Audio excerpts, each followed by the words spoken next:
Sam was 12 years old, and he lived in a small house at the end of a quiet street. His house was old. The paint on the walls was coming off, and the wooden stairs made noise every time someone walked on them. Sam lived with his grandmother because his parents had died in a car accident when he was only 3 years old. He did not remember them very well. He only had one photograph of them, and he kept it under his pillow every night. His grandmother was a kind woman. Her name was Martha. She had white hair and soft hands, and she always smelled like fresh bread. She loved Sam more than anything in the world. Every morning, she made him breakfast, and every night, she told him a story before he went to sleep. But there was one thing about Martha that Sam always found strange. She never let him go into the basement. The basement door was at the end of the hallway on the ground floor. It was a heavy brown door with a big lock on it. Sam had asked about it many times. Every time he asked, Martha would smile and say the same thing. She would say that the basement was old and dangerous, and that the floor could break if anyone stepped on it. Sam believed her when he was younger, but now he was 12, and he did not believe her anymore. One evening, Sam was sitting in his room doing his homework. The wind was blowing hard outside, and rain was hitting the windows. Martha was in the kitchen making soup. Sam could hear her humming a song. He finished his homework and went downstairs to help her. When he reached the bottom of the stairs, he saw something that made him stop. The basement door was open. Not all the way open, but just a little bit. There was a thin line of golden light coming from inside. Sam looked toward the kitchen. He could still hear Martha humming. His heart started beating fast. He walked slowly toward the door. He put his hand on it and pushed it a little more. The light became brighter. He could see stairs going down into the basement. The walls were made of stone, and the golden light was coming from somewhere at the bottom. He took one step down, then another. The air was cool, and it smelled like earth and something sweet, like flowers. He kept going down until he reached the bottom. What he saw made his mouth fall open. The basement was not old and broken, like Martha had said. It was a large room with stone walls and a stone floor. In the middle of the room, there was a table. On the table, there was a wooden box. And on the far wall, there was a door. But this was not a normal door.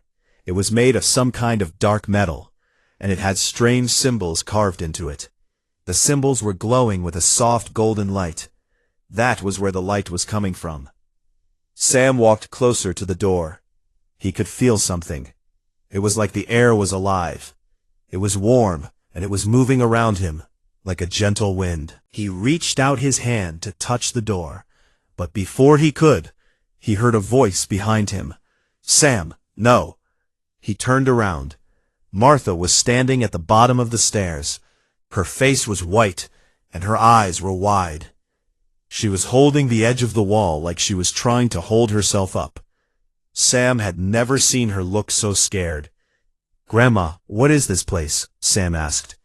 Martha did not answer right away. She walked to him slowly and took his hand. Her hand was shaking.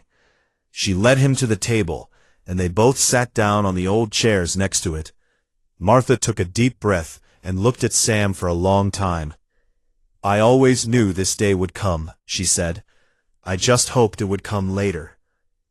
"What do you mean?" Sam asked. Martha opened the wooden box on the table. Inside there was a key. It was not a normal key. It was made of the same dark metal as the door, and it had the same strange symbols on it. It was about the size of Sam's hand, and it felt warm when Martha placed it in his palm. "This key belongs to you," Martha said. "It belonged to your mother before you, and to her mother before her. It has been in our family for a very long time." Sam looked at the key, and then at the door. "What does it open?" he asked. Martha looked at the door with sad eyes. "It opens that door," she said, "and behind that door is another world." Sam almost laughed.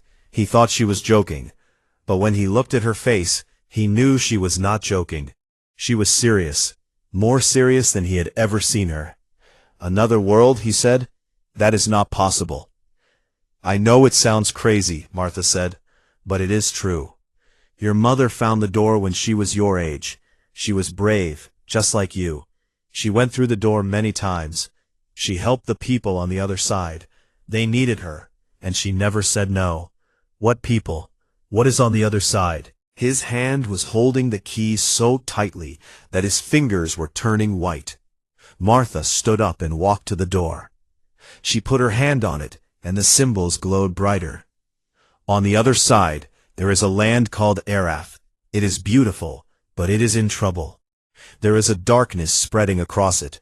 The rivers are drying up, the trees are dying, the animals are disappearing, and the people are scared." "Why is this happening?" Sam asked. "Because something was taken from them, something important. A stone that held the light of their world. Without it, their world is dying." Martha turned to look at Sam. "Your mother was trying to find the stone when she died. She did not die in a car accident, Sam. I lied to you. I am sorry. She died in Arath." The room became very quiet. Sam felt like someone had punched him in the stomach. Everything he knew about his parents was a lie. His mother did not die on a road. She died in another world, behind a door in his own basement. "And my father?" Sam asked. His voice was barely a whisper. "He went with her," Martha said. "He loved her and he would not let her go alone. They went together to find the stone, but they never came back." Sam looked at the key in his hand. He looked at the door. The golden light was still glowing softly. He could feel something pulling him toward it. It was not just curiosity. It was something deeper. It was like the door knew him, like it was calling his name. "You do not have to go," Martha said. She sat next to him and held his face in her hands. "You can close that box and put the key away and live a normal life. I will not make you go, but I need you to know the truth. I need you to know who your mother really was. She was not just a woman in a photograph. She was a hero." Sam sat there for a long time.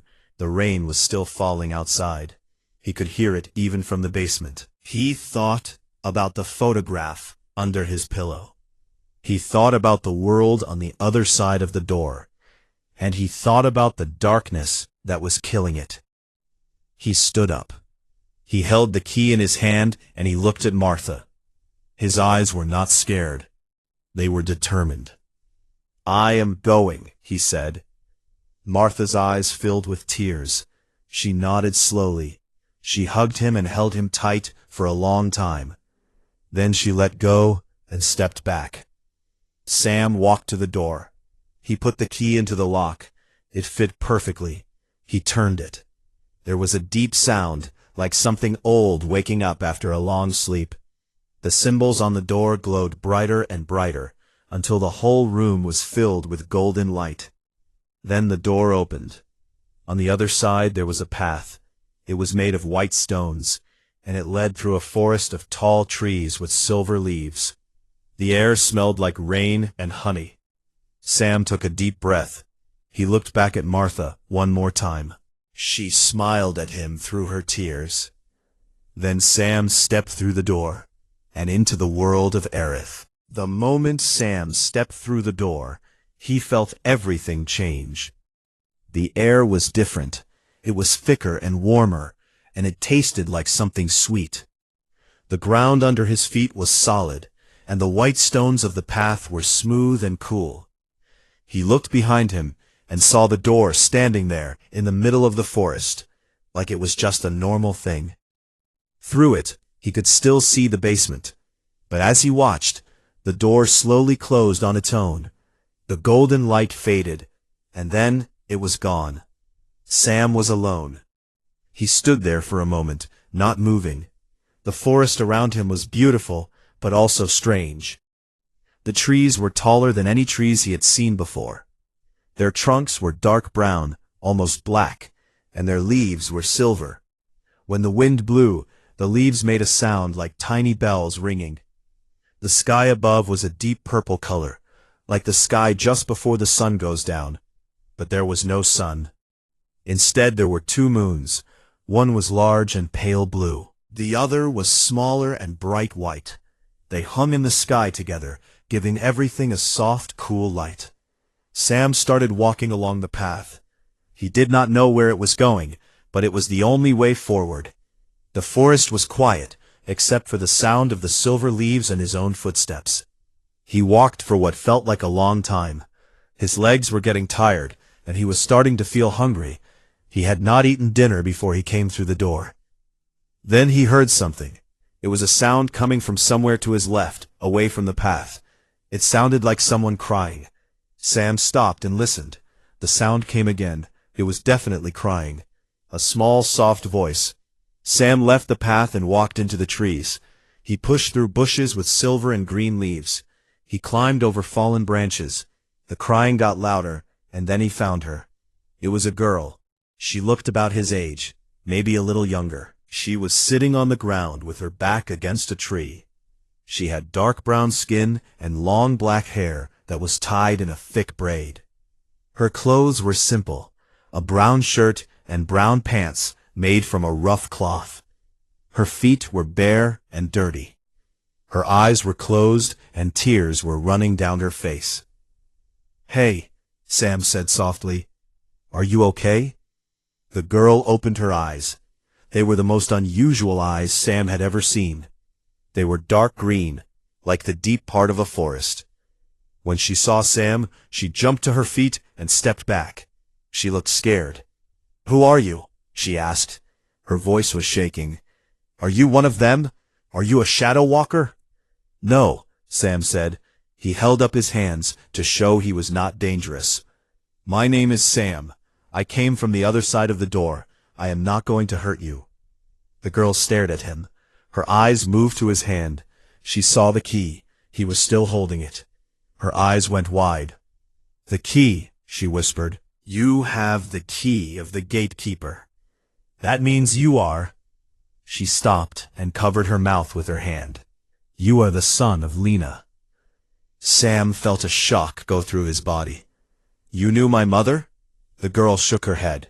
"No, I did not know her, but everyone in Arath knows her name. Lena was the last gatekeeper who came to help us. She was trying to find the Stone of Light, but she disappeared many years ago. Some people think she is dead. Some people think she is still alive somewhere, lost in the dark lands." Sam's heart was beating very fast. Martha had told him his mother was dead, but this girl was saying that some people thought she might still be alive. "What is your name?" Sam asked. "My name is Kira," the girl said. She wiped her tears with the back of her hand. "I live in the village of Alder, or I used to live there. The Shadow Walkers attacked it this morning. They took the people. They took my brother. I ran away because my mother told me to run. She told me to find help." "Shadow Walkers?" Sam asked. "What are they?" Kira looked around like she was afraid the trees were listening. She spoke in a low voice. "They are servants of the Dark One. He is the one who stole the Stone of Light. Without the stone, the light of Arath is dying, and the Dark One is using that darkness to make himself stronger. He sends his Shadow Walkers to every village to take the people. No one knows what he does with them." Sam felt cold even though the air was warm. This was real. This was not a story from one of Martha's bedtime tales. This was happening right now, in this world, and real people were suffering. "Where does the Dark One live?" Sam asked. "In the Black Mountain," Kira said. "It is far to the north. No one goes there. Everyone who has tried has never come back." She looked at Sam with her green eyes. "Your mother tried. She went to the Black Mountain." Sam looked down at the key in his hand. It was still warm. It was almost like it was alive. He closed his fingers around it and made a decision. "Take me to your village," he said. "Show me what happened. Then we will find your brother and the others." Kira looked at him like he was crazy. "You are just a boy," she said. "You cannot fight the Shadow Walkers. They are not human. They are made of darkness itself." "My mother fought them," Sam said, "and she was just a person too." Kira stared at him for a long time. Then something changed in her face. The fear did not go away completely, but something else appeared next to it. It was hope. Just a small bit of hope, like a tiny flame in a dark room. "Okay," she said. "Follow me." They walked together through the forest. Kira knew the way well. She moved through the trees like she had done it 1,000 times. She told Sam about Aerith as they walked. She told him that it used to be a beautiful place. The rivers were clear and full of fish. The fields were green and full of food. The forests were alive with animals and birds. The people of Arath lived in peace. They did not have wars. They did not have kings or queens. They had elders, wise men and women who made decisions together. But then the Dark One came. Nobody knew where he came from or who he really was. He appeared one night like a storm. He went to the Heart Temple, which was the most important place in all of Arath. That was where the Stone of Light was kept. The stone was the source of all the light and life in the world. It kept the rivers flowing, the trees growing, and the people safe. The Dark One took the stone and brought it to the Black Mountain. And from that day, everything started to die. "How long ago was this?" Sam asked. "About 15 years ago," Kira said. 15 years. That was before Sam was even born. His mother would have been young when this all started. She must have come to Arath to try to stop it. They reached the edge of the forest, and Sam saw the village of Alder, or what was left of it. The houses were small and made of wood and stone, but many of them were broken, some of them were burned. The doors were open and hanging from their frames. There was no one in the streets. The whole village was empty and silent. Kira stopped walking. Her hands were shaking. Sam could see that this was very hard for her. This was her home. "This is where I grew up," she said quietly. "My house is over there." She pointed to a small house near the edge of the village. It was still standing, but the door was broken. They walked through the village slowly. Sam looked into the houses as they passed. He saw tables with food still on them. He saw toys on the floor. He saw beds that were still messy from the morning. The people had been taken without warning. They did not even have time to finish their meals. In the center of the village, there was a big open area. The ground there was black, like something very hot had burned it. And there were marks in the dirt, long dark marks that went toward the north. "That is which way they went," Kira said. "North, toward the Black Mountain." Sam knelt down and touched the black marks on the ground. They were cold, colder than ice. He pulled his hand back quickly. The key in his other hand pulsed with warmth, like it was fighting against the cold. "We need help," Sam said. "We cannot do this alone. Is there anyone else? Are there other villages?" Kira thought for a moment. "There is the village of Stone Creek. It is 2 days' walk to the east. It is the biggest village still standing. The elder there is a woman named Orna. She knew your mother. If anyone can help us, it is her." Sam stood up and looked toward the east. 2 days was a long walk, but they had no choice. They needed help. They needed to understand what they were fighting against, and they needed to find the Stone of Light before the darkness swallowed everything. "Then we go to Stone Creek," Sam said. Kira nodded. She went into her broken house and came back with a small bag.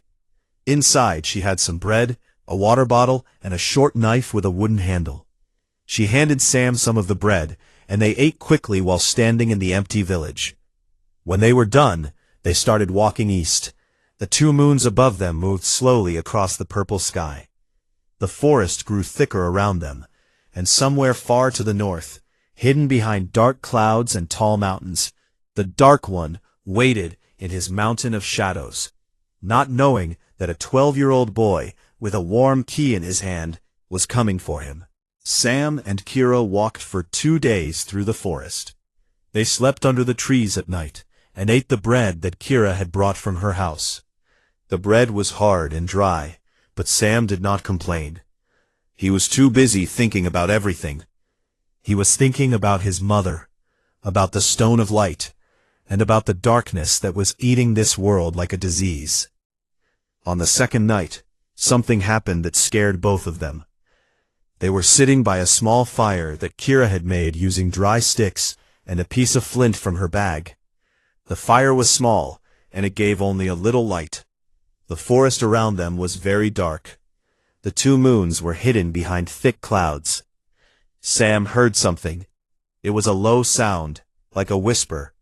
But it was not coming from Kira.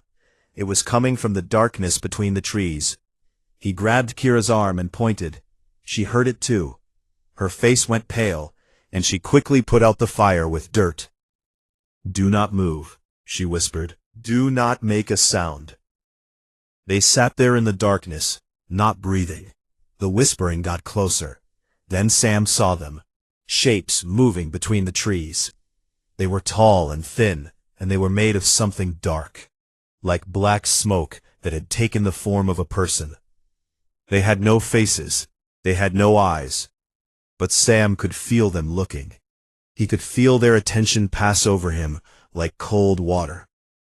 The key in Sam's pocket suddenly became very hot. He almost cried out from the pain.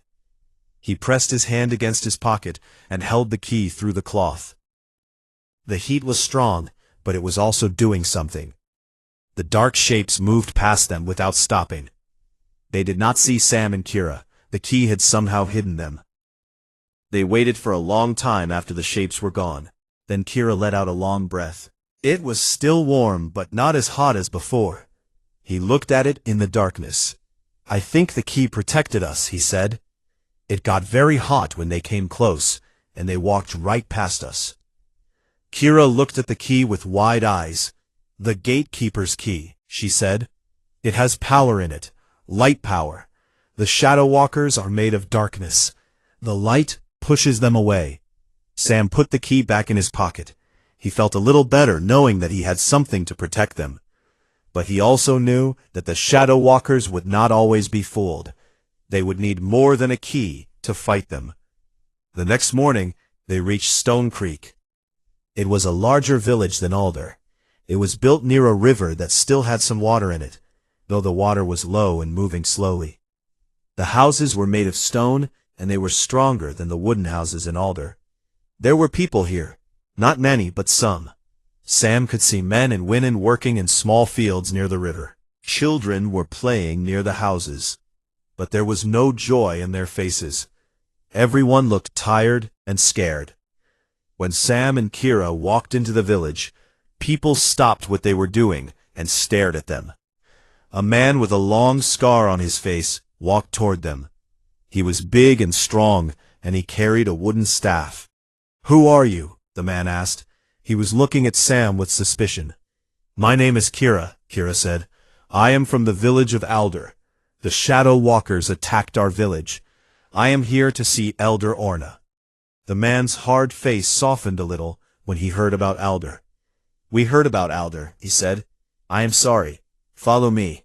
He led them through the village to a large house in the center.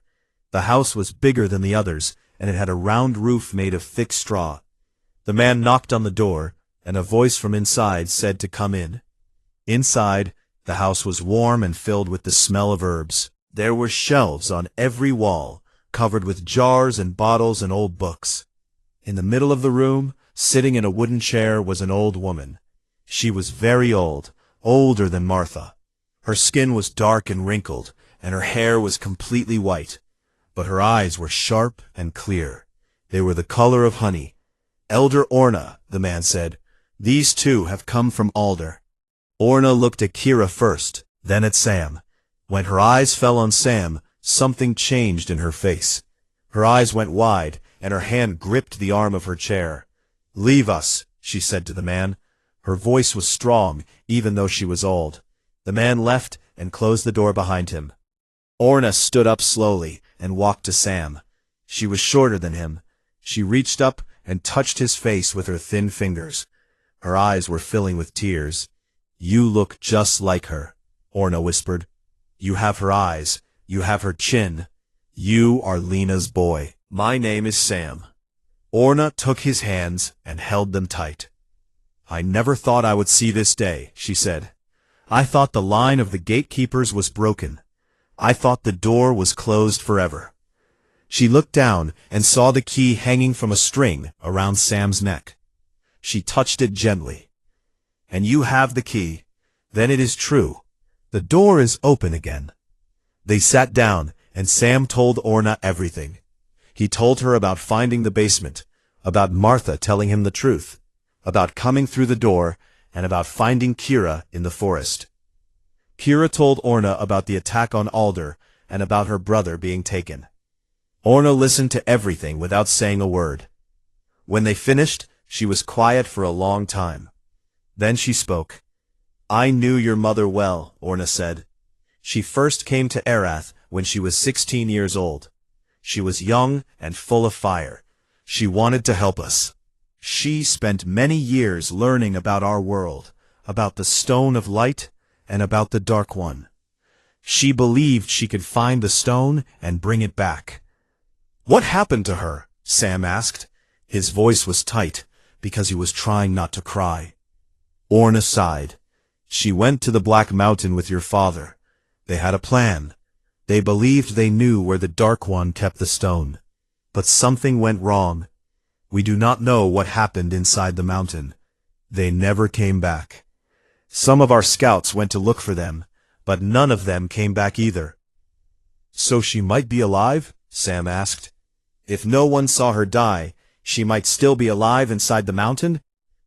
Orna looked at him with careful eyes. "It is possible," she said. "But Sam, the Black Mountain is not a normal place.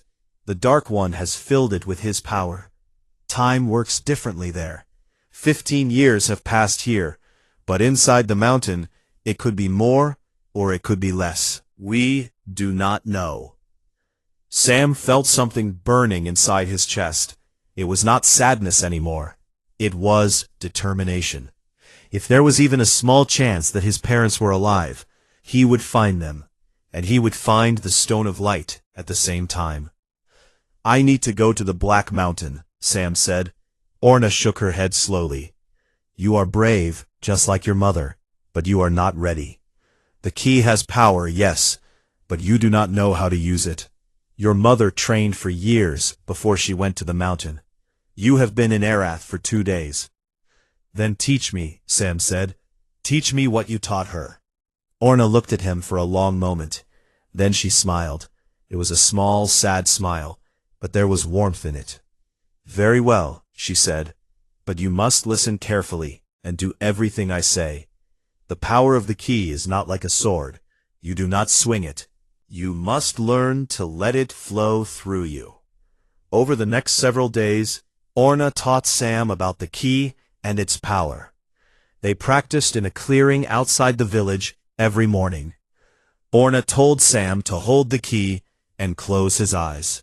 She told him to feel the warmth inside it. She told him to imagine the warmth spreading from the key into his hand, then into his arm, then into his whole body. At first, nothing happened. Sam stood there feeling foolish, with his eyes closed and the key in his hand. But on the 3rd day, something changed. He felt the warmth move. It was like warm water flowing up his arm and into his chest. It filled him with a feeling he could not describe. It was like being safe, like being home, like every good feeling he had ever felt all at once.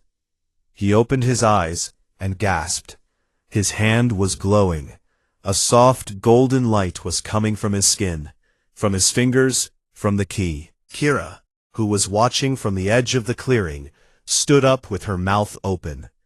"There it is," Orna said. She was smiling.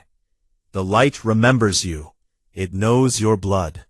You are a gatekeeper, Sam, just like your mother." Sam looked at his glowing hand and felt tears running down his face.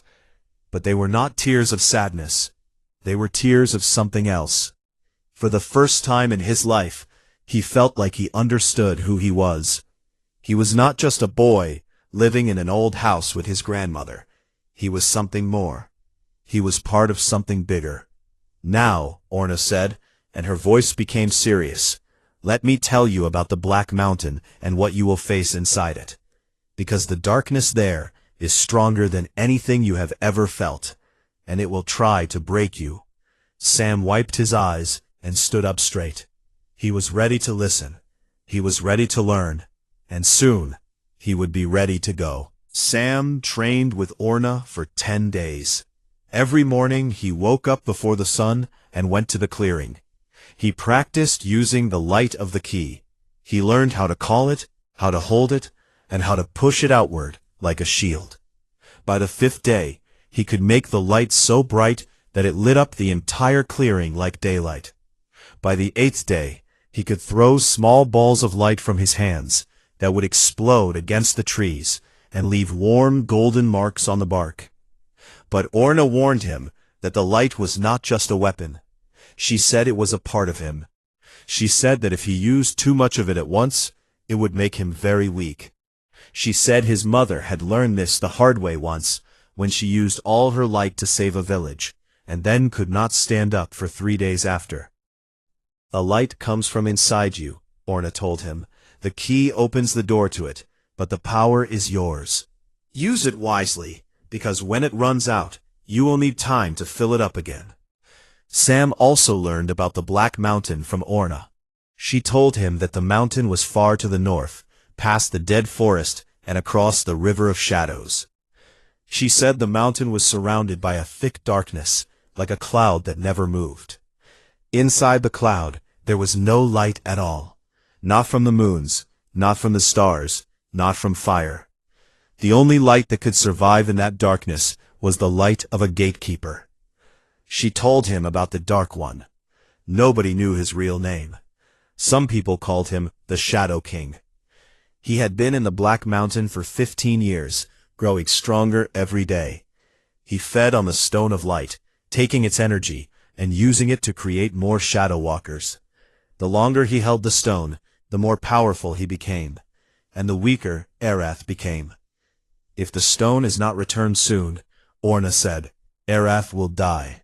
The rivers will dry up completely. The trees will turn to dust. The moons will go dark, and the people will have nowhere to go." On the 10th day, Sam told Orna he was ready to leave. She did not argue with him.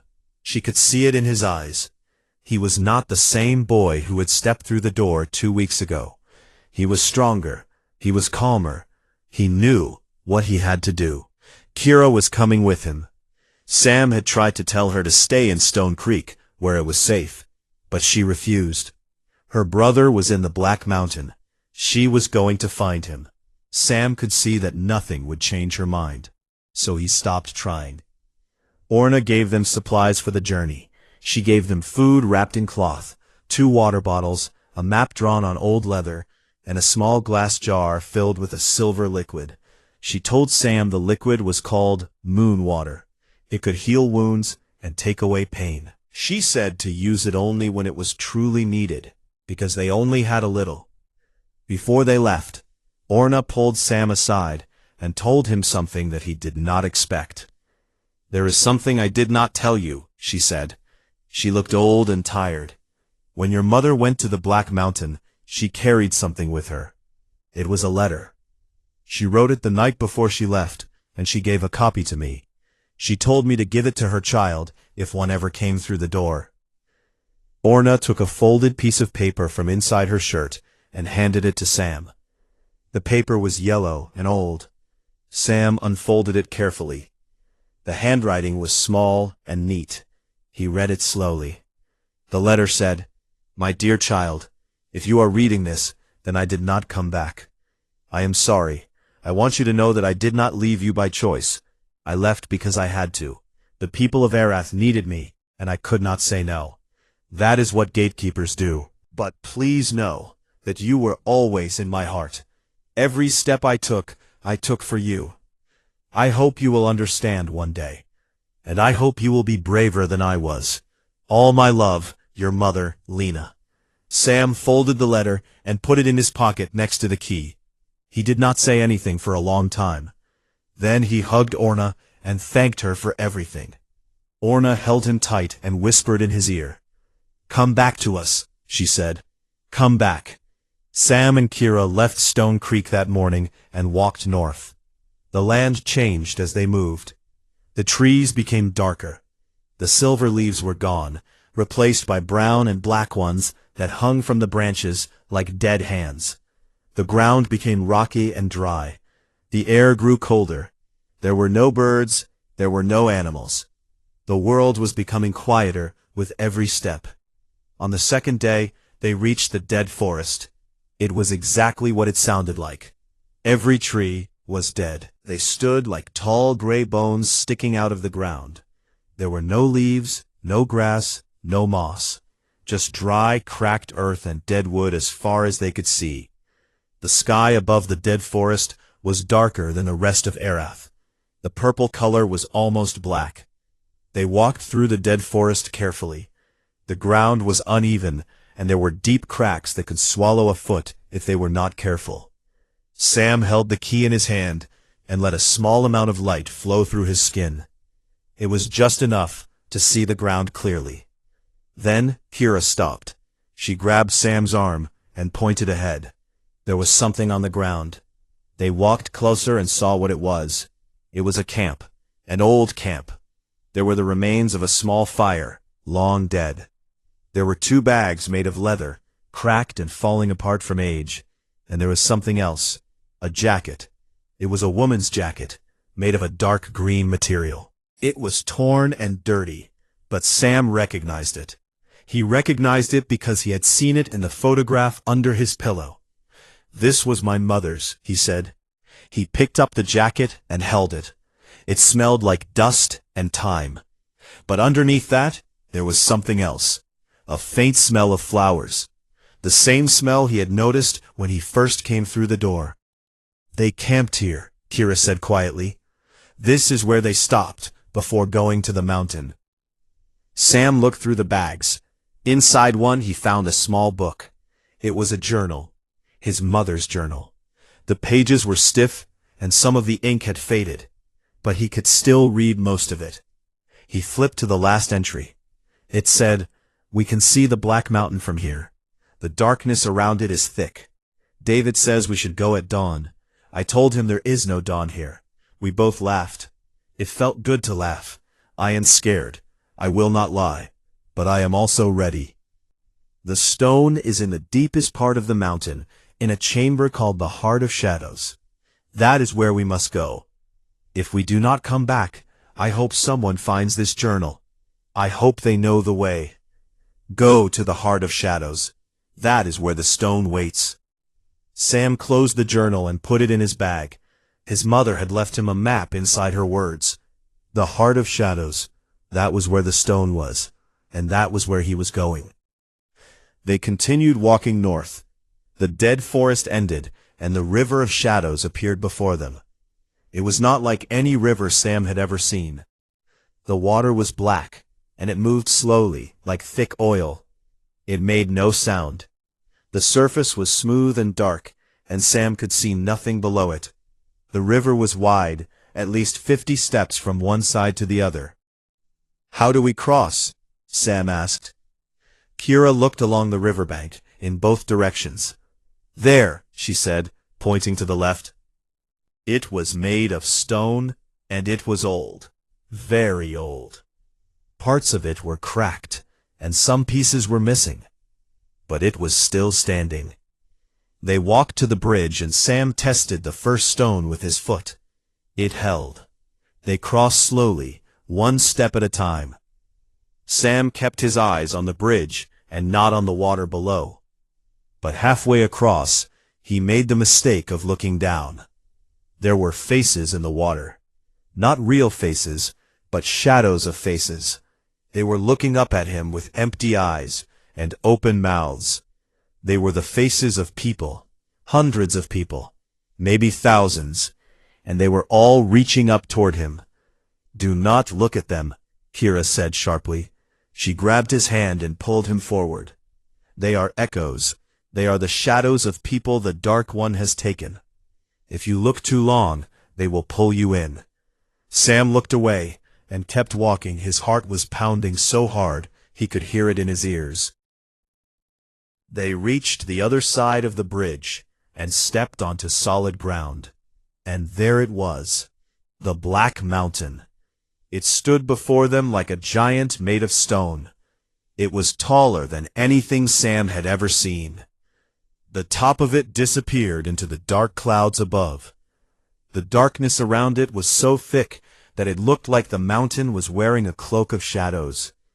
Sam could feel the cold from it, even from this distance. It was a cold that went deeper than skin. It went into his bones. It went into his thoughts. But the key in his hand was warm, and the light inside him was burning. He was scared. He would not pretend he was not scared. But he was also his mother's son, and she had walked this same path before him. She had stood in this same spot and looked at this same mountain, and she had not turned back. Sam looked at Kira. She was scared too, but she was also standing straight, and her jaw was tight, and her hands were steady. "Together," Sam said. "Together," Kira said, and they walked toward the Black Mountain. The entrance to the Black Mountain was a hole in the rock, wide enough for two people to walk side by side. The darkness inside was so thick that it looked like a solid wall.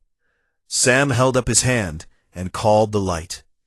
It came quickly now, flowing from the key through his arm and out through his fingers. A golden glow filled the space around them. The darkness pulled back, like an animal moving away from fire. They stepped inside.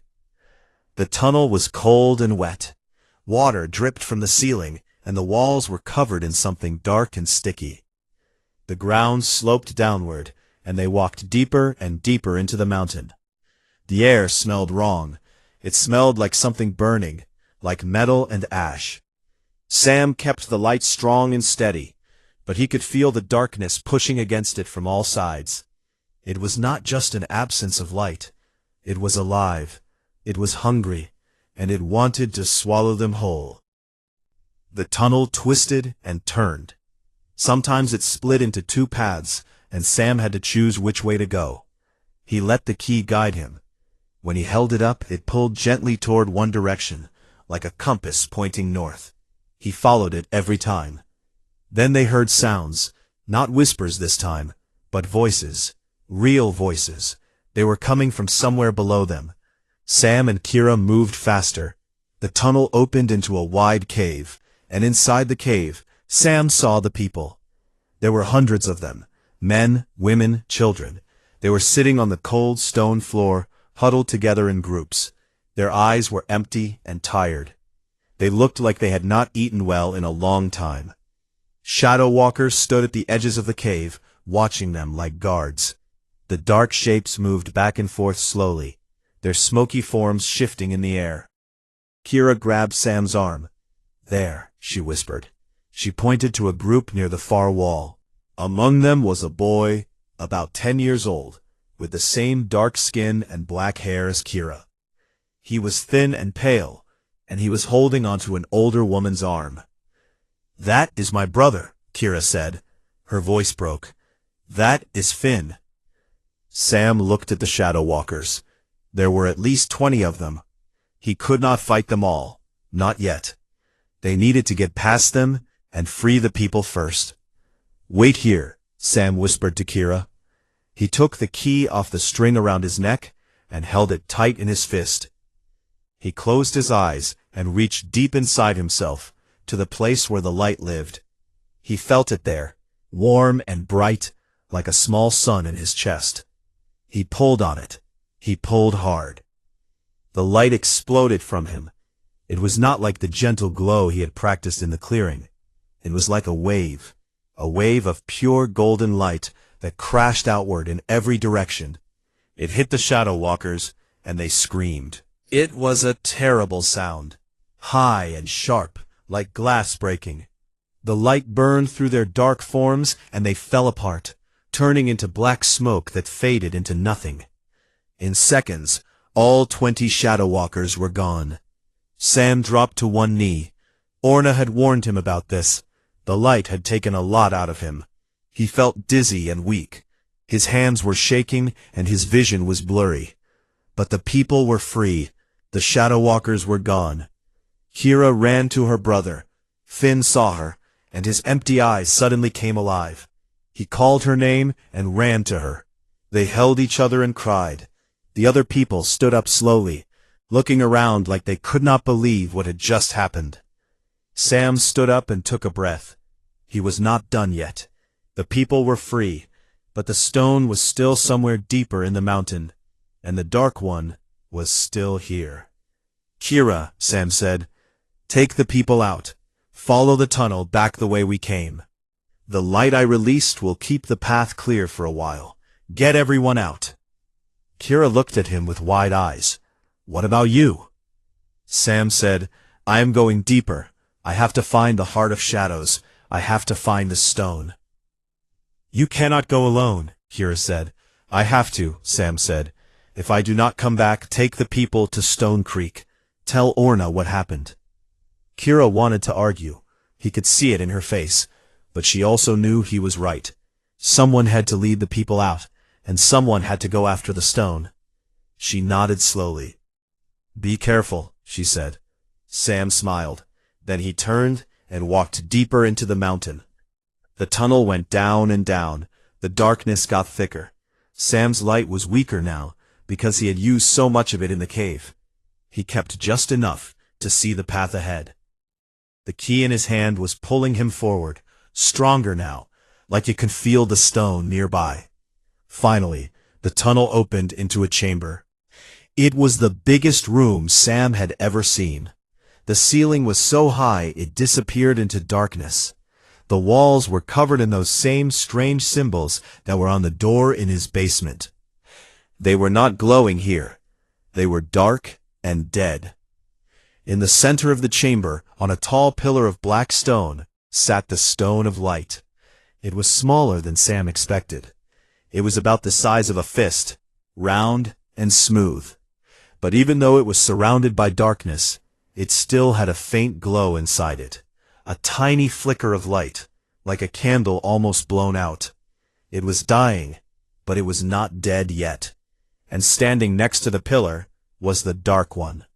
Sam had expected a monster, something huge and terrifying with claws and teeth. But the Dark One did not look like that. He looked like a man, a tall, thin man in a long black coat. His skin was very pale, almost white, and his hair was black and hung past his shoulders. His eyes were the worst part. No white, no color, just black from edge to edge. They were like looking into two deep holes with nothing at the bottom. So, the Dark One said. His voice was quiet and smooth. Another gatekeeper. I thought I had seen the last of your kind. Sam stood his ground. His legs wanted to shake, but he did not let them.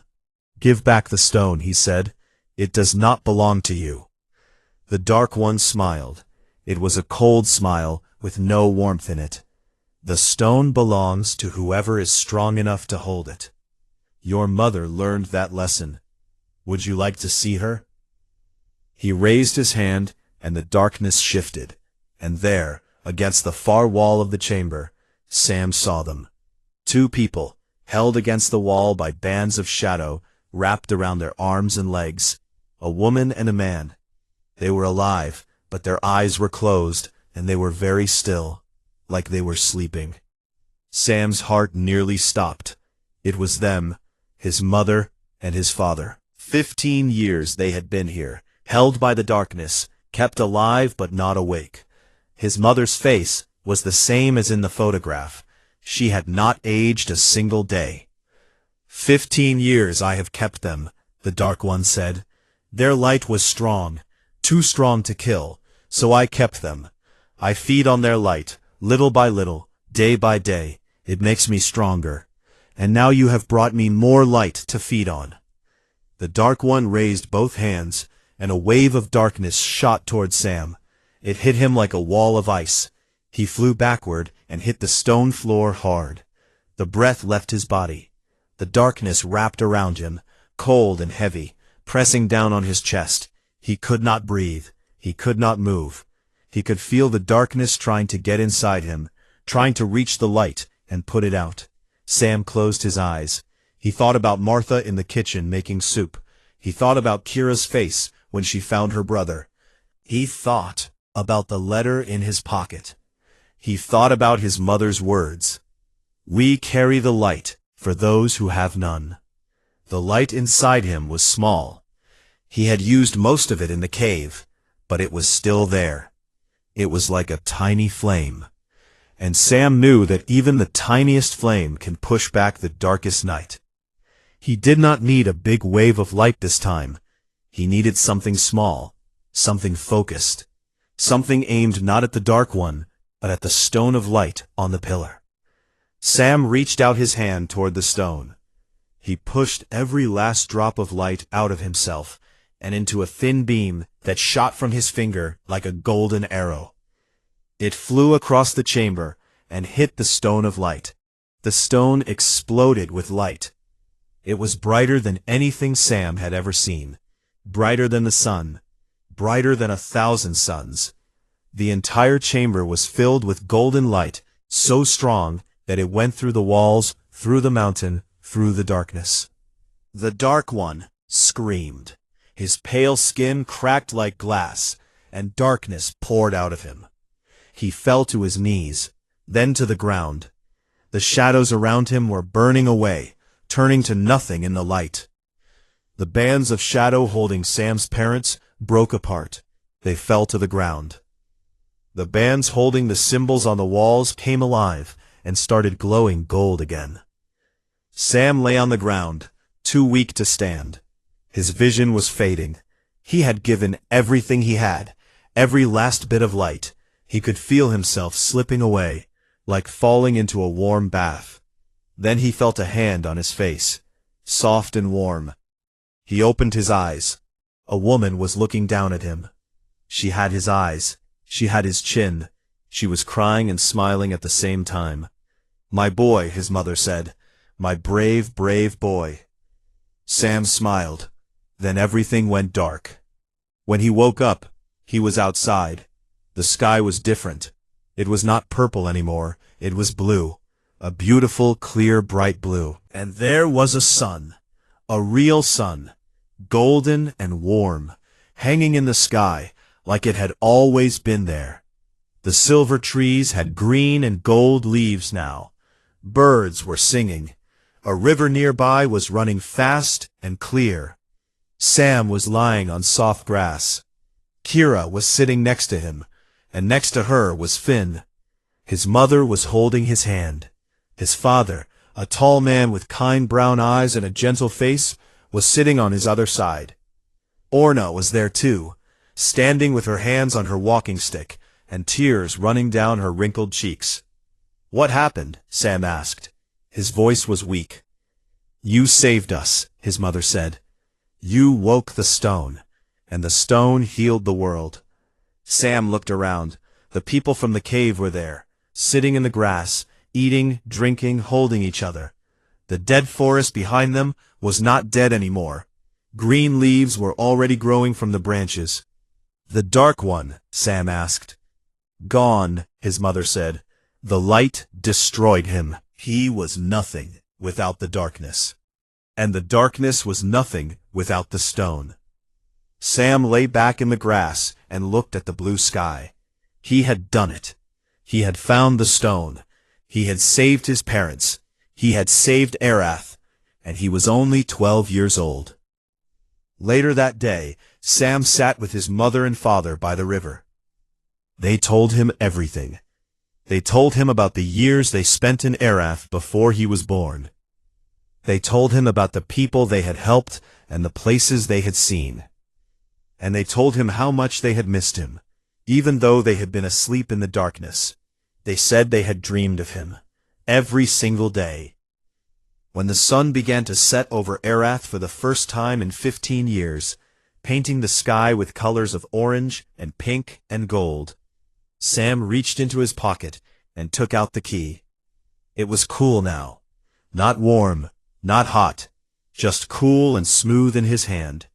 Its job was done. But Sam knew it would be warm again someday, because the door was still there, in the basement of an old house at the end of a quiet street. And on the other side of that door, there was a world full of people who had become his friends. He would go back to Martha. He would hug her and tell her everything. He would go back to school and do his homework, and eat her bread and listen to her stories. But he would also come back to Aerith. He would come back to Kira and Finn and Orna and all the others, because he was a gatekeeper. He carried the light for those who had none, and that was not just a job. It was who he was. Sam put the key around his neck and watched the sun set over the new world. His mother put her arm around him. His father put his arm around both of them, and for the first time in his life, Sam felt complete.